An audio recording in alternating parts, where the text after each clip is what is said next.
So, good day to all of you. I'm Rodello Consulta Jr. from DCET 21, and we are tasked to create a reflection video in YouTube for our finals and answer these following questions. So, the first question is, what is the case all about? The next one is, what are the facts of the case? Then, what are the issues of the case? Then, the fourth one will be, what is the ruling of the Supreme Court? And number five will be, what are your takeaways or learnings from this case? So, without further ado, let's get started. So, the first one is, what is the case all about? So, the case we'll be examining is about the violation of pornography laws in the Philippines. So, the accused Christian Cadahas was charged with engaging in the creation and possession of explicit photos of a minor, so referred to as uh, the case revolves around the interpretation of two important laws. So Republic Act number 9775 and Republic Act number 10175.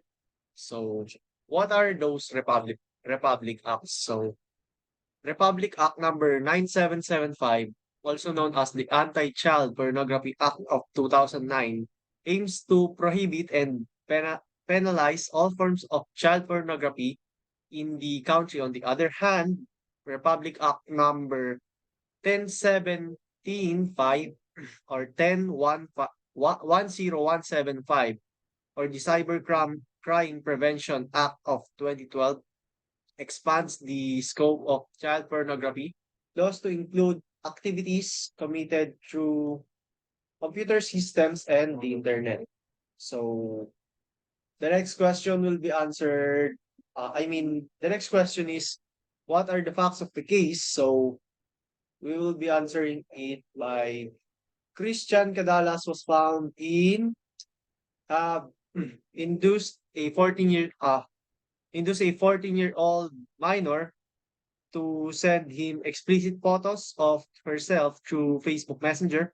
So the prosecution argued that Kadahas was guilty of child pornography as he was in possession of explicit photos of a minor, even though he claimed that he did not intend to distribute them.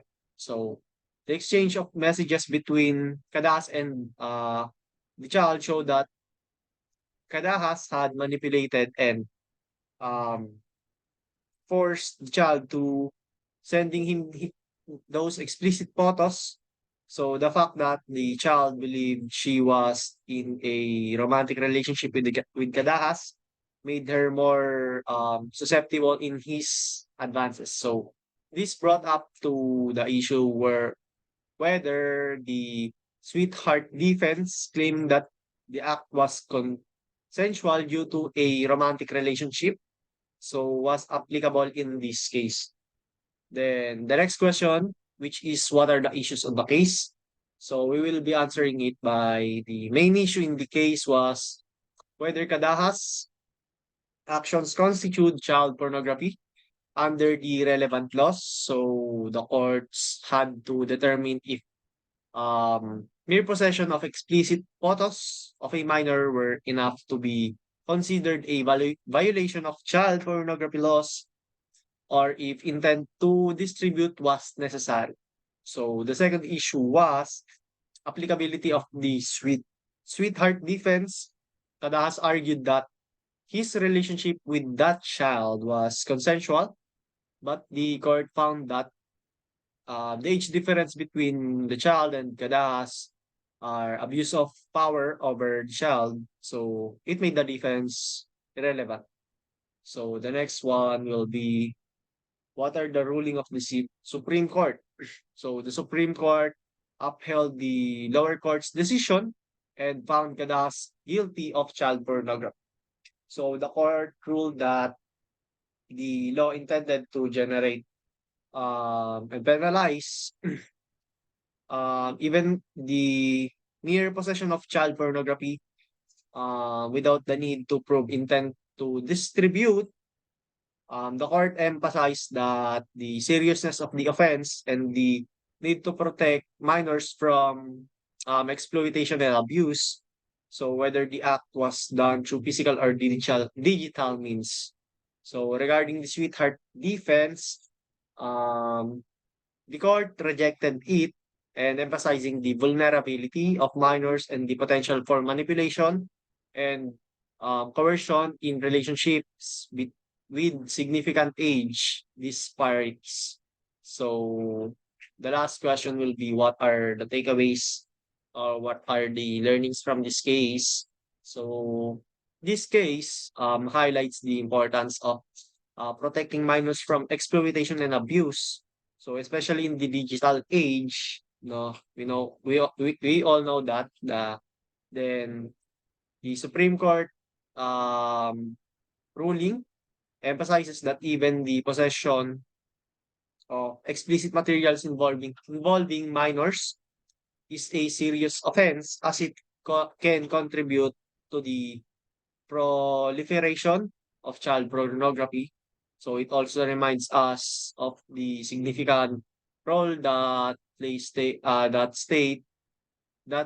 plays in safeguarding the well-being of children as minors are vulnerable and may not fully understand the consequences of their actions, so making them susceptible to manipulation and coercion. So this case serves as well as a wake-up call for parents, guardians, and society as a whole to be vigilant to protecting the rights and dignity of a child, and proper education and guidance on sexual matters are essential to empower minors and help them to make more informed decision in their life. So furthermore, it highlights the need and for the continuous improvement and enforcement of laws, excuse me, to adapt to the changing landscape of technology as criminals find new ways to exploit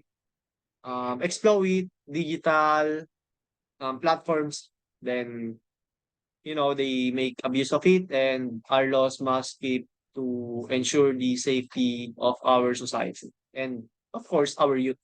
So, and there you have it, a comprehensive analysis of the Supreme Court cases that makes us more informed about our surroundings and of course on the happenings on our society.